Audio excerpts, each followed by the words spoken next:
Operation Sindoor வச்சு இவங்கெல்லாம் வந்து ஒரு பெரிய பின்பத்தை உருவாக்கலாம்னு நினைச்சாங்க பாராளுமன்றத்தில். ஆனால் மோடி அவர்கள் பேசின அந்த 30 செகண்ட் அதை உடச்சிருந்துட்டார். அதாவது நம்மளுக்கு ஆதரவான நாடுகளே 130 நாடுகளுக்கு மேலே நம்மளுக்கு ஆதரவு தெரிவிச்சிருக்காங்க. 3 நாடுகள் தான் எதிர்ப்பு தெரிவிச்சிருக்காங்க. காங்கிரஸ் எம்பிக்களும் இது கூட அந்த பன்னி கூட்டம் மாதிரி இருக்கக்கூடிய திமுக எம்பிக்களும் திருமாவளவன் போல, அதாவது அம்பேத்கரை வச்சு பிழைப்பு நடத்தக்கூடிய திருமாவளவன் போன்ற ஆட்கள்லாம் காமிக்கிறாங்க. ஆனால் அது உண்மை அப்படியே இருக்கா அப்படின்னு பொதுமக்களை கேளுங்க. திருமாவளவன் அன்னைக்கு என்ன பேட்டி கொடுத்தாரு? பகல்காமில் இது என்னுடைய தாய் பூமி, தாயகம், இந்து எப்பரா இங்கே வந்தான்னு சொல்லி அவனை சுட்டு கொண்டானவ அப்படின்னு பேசுறாரு. பேட்டி கொடுத்துருக்காரு. யார் அந்த சார்னு ஊரே கேட்டதில்ல. பதில் சொல்ல முடிஞ்சதா? துப்பு இருந்தது அந்த முதல்வருக்கு. கனிமொழி அக்கா பேசுறாங்க, அந்த தாக்குதல் நடந்திருக்கவே கூடாதான். கவின் கொலை வழக்கு நெல்லையில் நடந்ததுல அது நடந்ததுக்கு யார் காரணம்? முதல்வர் சொல்லணும் யார் காரணம்னு. ஏற்கனவே மத்திய அரசாங்கத்தினுடைய திட்டங்களுக்கெல்லாம் இவங்க ஸ்டிக்கர் ஒட்டிட்டு தான் இருக்கிறாங்க. அதையும் ஸ்டாலின் செஞ்சதாக தான் காமிச்சிட்டு இருக்கிறாங்க. காலை உணவு திட்டம் யார் கொண்டு வந்து? மத்திய அரசாங்கத்துடைய திட்டம். இவங்க தேசிய கல்விக் கொள்கையில் அது இருக்கு. அதை கையெழுத்து போட்டு அது ஃபண்டிங் வாங்கிட்டு இங்கே வந்து முதலமைச்சர் தான் அதை ஓப்பன் பண்ணார். அதை வந்து ஜப்பான் வரைக்கும் இன்னைக்கு அதை வந்து பின்தொடர்றாங்க அப்படிங்கிறது.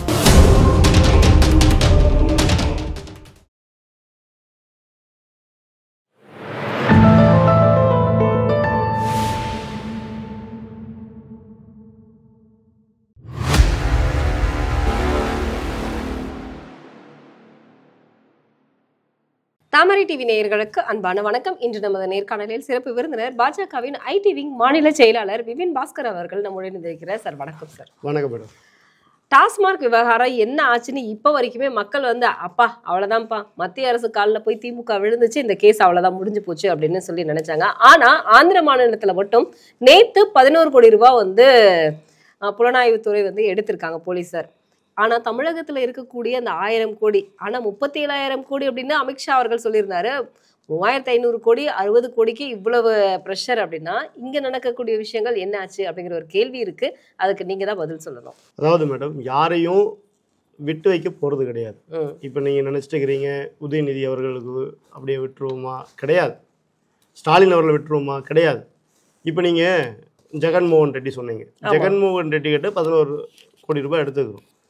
இப்போ ஜெகன்மோகன் ரெட்டியும் இன்றைக்கும் அமலாக்கத்துறையினால் கண்காணிக்கப்பட்டு தான் இருந்துக்கிறார். அதனால தான் இந்த 11 கோடி எடுத்துருக்குறோம். இப்போ இங்கே 1000 கோடி இல்லை, இங்கே வந்து குறைஞ்சது 2 லட்சம் கோடிக்கு மேலே ஊழல் நடந்திருக்குது. ஏன்னா இன்றைக்கும் டாஸ்மார்க்கில் 10 ரூபாய்க்கு மேலே எக்ஸ்ட்ரா வாங்கிட்டு தான் இருக்காங்க. நம்ம பேசிகிட்டு இருக்கிற இந்த தருணத்தில் கூட 10 ரூபாய்க்கு மேலே எக்ஸ்ட்ரா வாங்கிட்டு தான் இருக்கிறாங்க.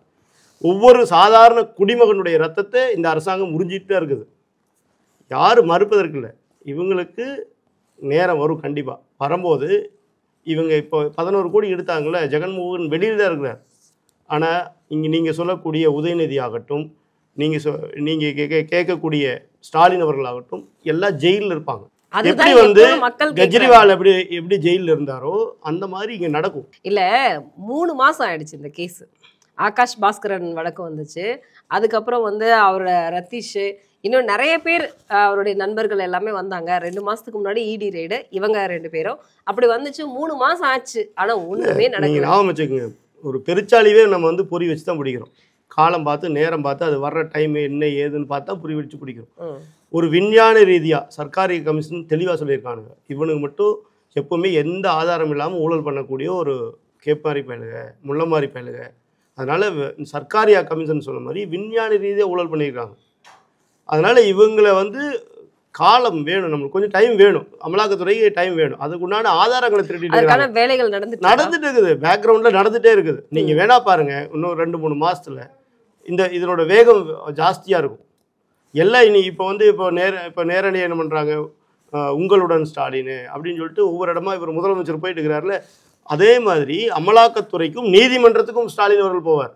எப்படி கெஜ்ரிவால் அவர்கள் நீதிமன்றத்துக்கும் ஜெயிலுக்கும் போயிட்டு மாறி போயிட்டு வந்தாரோ அதே மாதிரி இங்கேயும் நடக்கும். அதாவது தமிழ்நாட்டில் இருக்கக்கூடிய மீடியாக்கள்லாம் வந்து இன்றைக்கி வந்து நிறையா தமிழ்நாட்டில் நடக்கக்கூடிய கொலைகளை, கற்பழிப்பு நிகழ்ச்சிகளை, போதைப் பொருள் திமுக கடத்தி இன்றைக்கி வித்துட்டு இருக்கிறானே, அதையெல்லாம் மறைக்கிறாங்க. அன்னைக்கு அதை மறைக்கவே முடியாது. ஆனா இன்னைக்கு திமுக செந்தில் பாலாஜிக்கான ஒரு மதிப்பு வச்சிருக்கு. ஆனா மக்கள் கிட்ட இருக்கக்கூடிய மதிப்பு போயிடுச்சு அப்படின்னா கூட, ஆனா திமுகவில் செந்தில் பாலாஜியை காப்பாத்துறதுக்கான வேலைகள் வந்து மும்முரமாக நடந்துட்டு இருக்கிறதாக ஒரு செய்தி பரவிட்டே இருக்கு. அவரை காப்பாற்றணும், ஏன்னா அப்பதான் நம்ம தப்பிக்க முடியும் அப்படின்னு. அப்புறம் வேலைகள் நடக்கிற மாதிரி எப்படி தெரியும் மக்களுக்கு? சுப்ரீம் கோர்ட்டு நீங்கள் முந்தானத்து கூட பார்த்துருப்பீங்க, மிக தெளிவாக கேட்டிருக்கிறாங்க. இவர் மட்டும்தானா, இவர் கூட வேறு யாராவது சம்மந்தப்பட்டிருக்கிறாங்களா? 2000 குற்றவாளிகள் இருக்காங்க. அதான் யார் இவங்களுடைய கூட இருந்த இடைத்தரகர்கள் யார், அவங்களாம் என்னன்னாங்க அப்படின்னு மிக தெளிவாக கேட்டிருக்கிறாங்க. ஒரு அதிகாரம் இருக்கக்கூடிய நபர் அவரே இவ்வளவு பெரிய ஊழல் பண்ணியிருக்காரு அப்படின்னா, அப்புறம் நீங்கள் கீழே இருக்கக்கூடிய நபர்கள்லாம் வந்து காப்பாற்றுறதுக்கு உண்டான முயற்சிகள் நடக்குதுன்னு சுப்ரீம் கோர்ட் மிக தெளிவாக சொல்லியிருக்காங்க. அதனால் வந்து செந்தில் பாலாஜி முதலா அரெஸ்ட் ஆகக்கூடிய நபராக இருப்பார். பின்னாடி வரிசையாக எல்லாரும் வருவாங்க. நீங்கள் செந்தில் பாலாஜி வந்து காப்பாற்றுற இடத்தை தாண்டி போயிடுச்சு திமுக. இனிமேல் செந்தில் பாலாஜி காப்பாற்றவே முடியாது. நீங்கள் என்ன, நீ கும்மிடிப்பூண்டி தாண்டின திமுககாரர் யாருன்னே தெரியாது. கும்மிடிப்பூண்டி தாண்டி திமுக தலைவர் போனாலே அவர் யாருன்னு கேட்பாங்க. இப்போ ஒய்எஸ்ஆர் காங்கிரஸ்ல வந்து ஜெகன்மோகன் ரெட்டிக்கான வழக்குகள் நடந்துட்டு இருக்குங்கிறத வந்து அப்பப்போ அப்டேட் நியூஸ்ல நம்ம பார்த்துட்டே இருக்கோம். ஆனா டாஸ்மார்க் விவகாரம் என்ன நடக்குதுன்னே இப்போ வரைக்கும் தெரியல. அதான் நம்ம முன்ன சொன்னேன், வெயிட் பண்ணுங்க, அதுக்கு உண்டான காலமும் நேரமும் கூடிய விரைவில் வரும். அதுதான் எப்போன்னு கேட்குறோம். சீக்கிரமே வந்துடும். அதாவது அமலாக்கத்துறை வேண்டிய ஆதாரங்களை இன்னும், அதாவது ஸ்ட்ராங்காக வைக்கக்கூடிய ஆதாரங்களை திரட்டிட்டு இருக்கிறாங்க. அவங்க பண்ணி முடிச்சிட்டாங்கன்னா வேலை ஃபாஸ்ட்டாக இருக்கும். அடுத்தது எப்படி கெஜ்ரிவால் அவர்கள் எலெக்ஷனுக்கு முன்னாடி பார்த்திருப்பீங்க, டெல்லியில் கெஜ்ரிவால் அவர்கள் வந்து ஃபஸ்ட்டு துணை முதலமைச்சர் தான் அரெஸ்ட் ஆனார். அப்புறம் கெஜ்ரிவால் அரெஸ்ட் ஆனார். கெஜ்ரிவால் சிஎம்மாக இருந்தால் கூட சட்டசபையினுடைய அந்த கூட்டத்தொடருக்கோ இல்லை வந்து அவர் நான் முதலமைச்சர்னு ஒரு கையெழுத்து போடுறதுக்கோ சுப்ரீம் கோர்ட் விடலை. சரிங்களா? நாங்கள் பிஜேபி விடலை, இல்லை சுப்ரீம் கோர்ட் விடலை. அதே தான் இங்கே நடக்கும். இந்திய பொருளாதாரம் அப்படிங்கிறது வந்து செத்து போச்சு அப்படின்னு ட்ரம்ப் ஒரு விஷயத்த சொல்லியிருந்தாரு. அதுக்கு செத்து போனதுக்கு காரணமே மோடி அவர்கள் தான் அப்படின்னு ராகுல் குற்றம் சாட்டியிருக்காரு. வெள்ளை மாளிகையில் உட்காந்துட்டு இருக்கக்கூடிய வெள்ளை கோமாளிகளால் தான் வந்து இன்னைக்கு தன் நாடு இந்த அளவுக்கு கேவலமாக போயிருக்கு அப்படிங்கிறத வந்து ஒரு கமெண்ட்டையும் வச்சுருக்காங்க. இதெல்லாம் நீங்கள் எப்படி பார்க்குறீங்க? பார்லிமெண்ட்டில் விவாதங்கள் ரொம்ப காரசாரமாக போயிட்டுருக்கு. அதாவது ஒட்டுமொத்த பன்னிகள் கூட்டமெல்லாம் சேர்ந்து பாரத பிரதமர் தான் இதுக்கெல்லாம் காரணம், இந்த நாடு வந்து அதாவது வந்து கோழைத்தனமான நாடாக இருக்குது, அப்புறம் வந்து பசி பட்டினியில் இருக்குது அப்படிங்கிற மாதிரி வெளியில் உலகத்துக்கு காமிக்கணும்னு இன்றைக்கி இருக்கக்கூடிய இந்த 99 காங்கிரஸ் எம்பிக்களும் இது கூட அந்த பன்னி கூட்டம் மாதிரி இருக்கக்கூடிய திமுக எம்பிக்களும் திருமாவளவன் போல, அதாவது அம்பேத்கரை வச்சு பிழைப்பு நடத்தக்கூடிய திருமாவளவன் போன்ற ஆட்கள்லாம் காமிக்கிறாங்க. ஆனால் அது உண்மை அப்படியே இருக்கா அப்படின்னு பொதுமக்களை கேளுங்க. இப்போ எம்பிகள்லாம் யாரோட வாயா பேசுகிறாங்க? சைனாக்காரனோட வாயா பேசுகிறாங்க, பாகிஸ்தான்காரனோட வாயா பேசுகிறாங்க, அவங்களோட வாயாவை பேசுகிறாங்க. ஏன்னு கேட்டிங்கன்னா அப்போ தான் அவன் காசு தருவான். இப்போ இந்திய பொருளாதாரம் வந்து பயங்கர ஸ்ட்ராங்காக இருக்குது. இன்றைக்கி முன்னாடி காங்கிரஸ் பீரியடில் இந்திய பொருளாதாரம் எங்கே இருந்தது? எங்கே இருந்தது? நம்மளுடைய பாஸ்போர்ட்டுக்கு மரியாதை இருந்ததா? நம்மளுடைய மக்கள் வெளிநாட்டில் போனால் பிச்சைக்காரனை பார்க்குற மாதிரி பார்த்தானுங்க. இன்றைக்கி அப்படி இருக்கா நிலைமை? ஏங்க இன்றைக்கி போர் நடந்துட்டு இருக்குதுங்க. பாலஸ்தீனத்தில் போர் நடக்குது, இஸ்ரேல் பாலஸ்தீனம் போர் நடக்குது. நம்மளுக்காக போரை நிப்பாட்டி இந்தியர்களாக வெளியேறதுக்கு டைம் கொடுக்குறான். நடந்தது அதுக்கு முன்னாடி ரஷ்யா உக்ரைன் போர் நடக்குது, நம்ம மக்களுக்காக போர் நிப்பாட்டுறான். பாகிஸ்தான்காரன் நானும் இந்தியன் சொல்லி வண்டி ஏறுறான். இதுக்கு முன்னாடி இது நடந்ததா? பிரதமர் மன்மோகன் சிங்காக இருக்கும்போது அவர் அந்த நீங்கள் பார்த்துருப்பீங்க ஒரு காணொலி, அதாவது ஒரு வீடியோ பார்த்துருப்பீங்க. அவர் போவார், அங்கே நிற்கிறதுக்கே இடம் கொடுக்க மாட்டாங்க. தள்ளிப்போன்னு கடைசியில் கொண்டு போய் தள்ளி நிப்பாட்டியிருப்பாங்க. இன்றைக்கி நம்மளுடைய பிரைம் மினிஸ்டர் போனால் எல்லா தலைவரும் வழிவிட்டு நிற்கிறாங்க, நடுவாண்டி நிற்கிறதுக்கு. நீங்கள் நடுவில் வந்து நில்லுங்கிறாங்க. புரியுதுங்களா? இன்றைக்கி பாருங்கள், ஆப்ரேஷன் சிந்தூர் வச்சு இவங்கெல்லாம் வந்து ஒரு பெரிய பின்பத்தை உருவாக்கலாம்னு நினச்சாங்க பாராளுமன்றத்தில். ஆனால் மோடி அவர்கள் பேசின அந்த 30 செகண்டில் அதை உடச்சிருந்துட்டார். அதாவது நம்மளுக்கு ஆதரவான நாடுகளே 130 நாடுகளுக்கு மேலே நம்மளுக்கு ஆதரவு தெரிவிச்சிருக்காங்க. 3 நாடுகள் தான் எதிர்ப்பு தெரிவிச்சிருக்காங்க. அப்போ யாருக்காக இந்த அரசாங்கம் இருக்குது? மோடி அரசாங்கம் மக்களுக்காக இருக்குது. சு வெங்கடேசன் பேசுகிறார், நான் வரலாற்று மாணவன், மோடி அவர்கள் தான் இந்த போரை நிப்பாட்டினார் நினச்சேன், ஆனால் வெள்ளை மாளிகையில் இருக்கக்கூடியவர் தான் நிப்பாட்டினார். ராஜேந்திர சோழர் ராஜராஜ சோழன் ஒரு இடத்துக்கு படையெடுத்து போனால் பக்கத்து நாட்டு மன்னன் வந்து அந்த போரை ஜெயிச்சுட்டான்னு அறிவிச்சிட்டு தான் சொல்கிறாங்க. ஆனால் ராஜேந்திர சோழனும் ராஜராஜ சோழனும் அந்த மன்னனையே கொண்டிருப்பாங்க அந்த மாதிரி நடந்திருந்தா. ஆனால் இங்கே பாருங்கள், வெள்ளை மாளிகையில் இருக்கக்கூடிய ஒரு நபர் நம்ம நாடு அந்த போரை நிப்பாட்டியிருக்காரு அப்படின்னு பெரிய வீர ஆவேசமாக பேசுகிறார். அதை விட என்னென்னா கோழை நாடு இந்தியா அப்படின்னு பேசியிருக்காரு.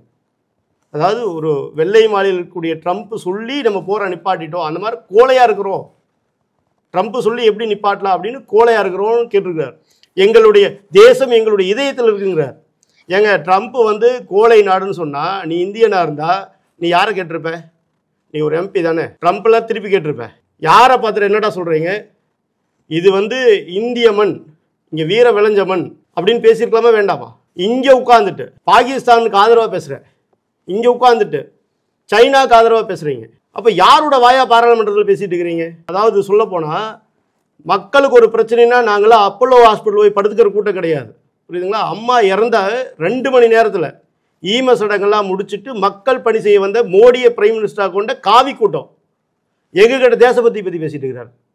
சு வெங்கடேஷ் 65 பேர் செத்தான்ல கள்ளக்குறிச்சியில், அப்போ எங்கே போனார் இந்த முதல்வர்? சென்னை வெள்ளத்தில் மிதந்ததில்ல, அப்போ எங்கே போனார் இந்த முதல்வர்? திருநெல்வேலியில் வெள்ளத்தில் மிதந்ததில்ல, அப்போ எங்கே போனார் இந்த முதல்வர்? அஜித்குமார் கொலை வழக்கு அடித்து கொண்டாங்கல்ல, எங்கே போனார் முதல்வர்? அண்ணா பல்கலைக்கழகத்தில் அந்த பெண்ணுக்கு பாலியல் வன்முறை நடக்கும்போது யார் அந்த சார்னு ஊரே கேட்டதில்ல, பதில் சொல்ல முடிஞ்சுதா? துப்பு இருந்தது அந்த முதல்வருக்கு? கனிமொழி அக்கா பேசுகிறாங்க, அந்த தாக்குதல் நடந்திருக்கவே கூடாதான். கவின் கொலை வழக்கு நெல்லையில் நடந்ததுல, அது நடந்ததுக்கு யார் காரணம்? முதல்வர் சொல்லணும் யார் காரணம்னு.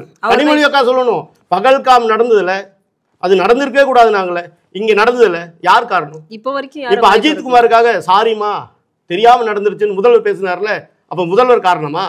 ஒத்துக்க சொல்லுங்க, முதல்வர் காரணம் அப்படின்னு ஒத்துக்க சொல்லுங்க. ஏங்க ஒரு தாக்குதல் தீவிரவாத செயல் அது, புரியுதுங்களா? அப்போ ஒட்டுமொத்த தேசமும் பிரைம் மினிஸ்டர் முன்னாடி நிற்கிறோம். ஆனால் இந்த பாகிஸ்தானுடைய கைக்கூலிகளாக இருக்கக்கூடிய இந்த எம்பிக்கள் அங்கே பாகிஸ்தானில் வந்து நம்ம போர் தொடுக்கலாமா அப்படின்னு யோசிக்கும் போது எல்லா மக்களும் சொல்கிறாங்க பாகிஸ்தான்கிற நாடே இருக்கக்கூடாது, அப்படி ஒரு இடமே இருக்கக்கூடாது, உலக வரைபடத்துலேயே இருக்கக்கூடாதுன்னு இந்திய மக்கள் அத்தனை பேர் பாரத பிரதமர் பின்னாடி நிற்கிறாங்க. ஆனால் இவங்க என்ன சொல்கிறாங்க, அங்கே வந்து மக்கள் இருக்கிறாங்க, இஸ்லாமியர்கள் இருக்கிறாங்க, நீங்கள் வந்து பாகிஸ்தானை வந்து இஸ்லாமிய அதாவது தீவிரவாத நாடாக பார்க்கக்கூடாது, இஸ்லாமிய நாடாக பார்க்கணும், அங்கே இருக்கக்கூடிய மக்கள் எத்தனை பேர் வாழ்கிறாங்க அப்படின்னு இவங்கெல்லாம் பேசலையா? ஆனால் இன்றைக்கி என்ன முதலக்கண்ணி வெடிக்கிறாங்க. அதாவது நாங்கள் சொல்கிறோன்னா அது தீவிரவாத நாடுன்னு சொல்கிறோம், நாங்கள் இஸ்லாமிய நாடு அப்படின்லாம் பிரித்து பார்க்கல. பாகிஸ்தான் ஒரு தீவிரவாத நாடு அப்படி இவங்க பார்த்தாங்களா? இன்னைக்கு இந்த திருமாவளவன் பேசியிருக்காரு, அப்படி அங்கே சொல்கிறார். திருமாவளவன் அன்னைக்கு என்ன பேட்டி கொடுத்தாரு? பகல்காமில் இது என்னுடைய தாய் பூமி, தாயகம், இந்து எப்பரா இங்கே வந்தான்னு சொல்லி அவனை சுட்டு கொண்டானவ அப்படின்னு பேசுகிறார், பேட்டி கொடுத்துருக்கார். இந்த திருமாவளவன்லாம் இந்த தாய் மண்ணுக்கு செய்கிற துரோகம் இல்லையா அதெல்லாம்? அவரெல்லாம் இன்னைக்கு பாராளுமன்றத்தில் பெரிய இவரு மாதிரி பேசுகிறார். அவள் தீவிரவாதியோட தாய் பூமியா காஷ்மீர். காஷ்மீர் எப்படி எங்களுடைய தலைங்க, அது இந்தியாவோட தலை, அது அதை எப்படி நீங்கள் பிரித்து பார்ப்பீங்க? காஷ்மீர் நாங்கள் வந்து அந்த 370 சட்ட பிரிவையே நீக்கணும்னு நாங்கள் போராடினவங்க, சரிங்களா? அதுக்காக தான் எங்களுடைய தலைவர் உயிர் நீட்டிருக்கிறார். அப்படிப்பட்ட அந்த பூமியை, அந்த புண்ணிய பூமியை, அங்கே வந்து நிறையா சிவாலயங்களாக இருக்குது. அப்படிப்பட்ட புண்ணிய பூமியை, இந்தியாவோட இருக்கக்கூடிய அந்த புண்ணிய பூமியை நாங்கள் எப்படி விட்டு தருவோன்னு கேட்குறேன் நான். ஆனால் இவங்க எப்படி சொல்கிறாங்க, தீவிரவாதியினுடைய தாய் பூமிங்கிறார், தாயகம்ங்கிறார். அன்னைக்கு அப்படி பேசிட்டு இன்னைக்கு பாராளுமன்றத்தில் என்ன பேசுகிறாங்க? நீங்கள் ஏன் போரா நிப்பாட்டினீங்க, யார் சொல்லி நிப்பாட்டினீங்க? ஏங்க ஒரு தாய் உள்ளத்தோட தீவிரவாத முகாம்களை நாங்கள் அழிச்சிட்டோம், புரியுதுங்களா? யார் அந்த கொடுஞ்செயலுக்கு காரணமானானோ அவனை பூரா நாங்கள் வந்து சர்ஜிக்கல் ஸ்ட்ரைக் மாதிரி ஆப்ரேஷன் சிந்தூருங்கிற, அதாவது எந்த பெண்ணுடைய குங்குமத்தை நீ அழிச்சியோ அந்த குங்குமத்தினுடைய பேரை வச்சு அந்த ஆப்ரேஷன் நாங்கள் பண்ணணும். உலகமே, அதாவது இந்திய மக்கள் விட்டுருங்க, இந்திய மக்களை தாண்டி உலகத்தில் இருக்கிற அத்தனை பெண்களும் பாராட்டினாங்க முடியும் அந்த பேர் வச்சதுக்காகவே. அப்படி ஒரு ஆப்ரேஷன் நடந்திருக்குது. அதை பாராட்டாமல் நீங்கள் பாராட்ட கூட வேண்டாம், ஆனால் அதை கொச்சப்படுத்தலாமா? இந்திய வீரர்களுடைய வீரத்தை நீங்கள் என்ன பண்ணியிருக்கிறீங்க? பாகிஸ்தான் எல்லையில் அந்த அந்த அந்த ஆப்ரேஷன் சிந்தூரில் எத்தனை இராணுவ வீரர்கள் ஈடுபட்டாங்க, அவங்களுடைய வீர தீர செயலை நீங்கள் அவமானப்படுத்திருக்கீங்களா இல்லையா? விஜய் அவர்கள் கங்கை கொண்ட சோழபுரத்தை திராவிட மாடல் வந்து எடுத்திருந்தா பிஜேபி கையில் எடுத்திருக்காது அப்படிங்கிற ஒரு விஷயத்தை வந்து பேசியிருந்தாரு. ஆனா இப்போ தீகா கட்சியோட சேர்ந்து திமுக கல்லணை கட்டணது நம்மளுக்கு கரிகாலன் அவர்கள் வந்து நல்லா தெரியும்.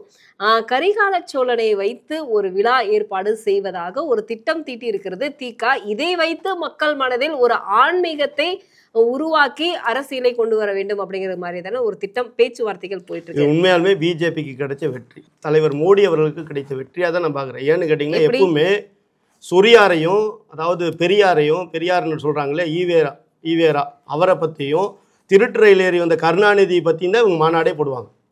இல்ல விஜய் அவங்கள வச்சுதான் அவங்க தான் இந்த தமிழ்நாட்டை காப்பாத்தினாங்க, அவங்க தான் இந்த பெண்களுக்கெல்லாம் இந்த அதாவது பெண்ணுரிமை மீட்டு தந்த தலைவர்கள் அப்படின்னு பேசுவாங்க. ஜாதியை ஒழிச்சிட்டாங்கம்மானுங்க. நேத்து கூட அந்த நெல்லையில கவின் இறந்துருக்காரு. அதுக்கு என்ன காரணம்? ஜாதி. பசங்க வெட்டிக்கிறானுங்க ஸ்கூலுக்குள்ள. என்ன காரணம்? ஜாதி பிரச்சனை. இப்படி நிறைய இடத்துல ஜாதி பிரச்சனைகள் இன்னைக்கு வந்துருக்குது. அப்போ சொரியாரே இல்லையா அப்படின்னு தமிழ்நாட்டில் இல்லையா? அவர் என்னத்தை பண்ணி கிழிச்சாருங்கிற அந்த கேள்வி இன்னைக்கு மக்கள் மனசுல வந்திருக்குது. இவங்க எப்பவுமே ஜாதியை அதாவது ஜாதியை ஒழித்தவர் பெரியார்னு ஒரு மாநாடு போடுவானுங்க.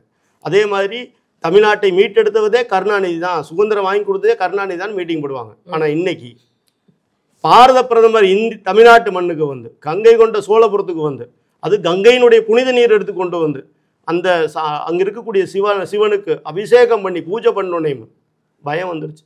என்னடா ஒரு நாட்டின் ஆரியன்னு சொன்னாங்களே, அந்த ஆரியர் வந்து இங்க வந்து இந்த மாதிரி பூஜை பண்ணிட்டாரு, தமிழ்நாட்டினுடைய பெருமையெல்லாம் உலகறியே செஞ்சுட்டாரு.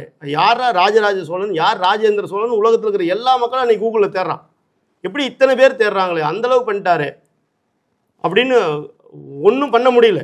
இப்போ திக கட்சி வந்து இப்போ கல்லணை அப்படிங்கும்போது வந்து இதை பிரித்து பார்த்து அணை என்றால் வளர்ச்சி அப்படிங்கிறது, அதாவது ஆன்மீகத்தை கொண்டு வராமல், ஏன்னா சமூக நீதி கட்சி வந்து திமுக. இப்போ நீங்க சொல்றீங்க இல்ல சார், சமூக நீதி கட்சி திமுக நீங்க சொல்றீங்க. இல்ல சார், மீடியா பண்ற வேலையே இதுதான். சமூக நீதி காப்பாறாங்களா? நீ யாருப்பா, நீங்க நாயுடா அப்படின்னு யாரு கேட்டா? ஸ்டாலின் கேட்டாரு.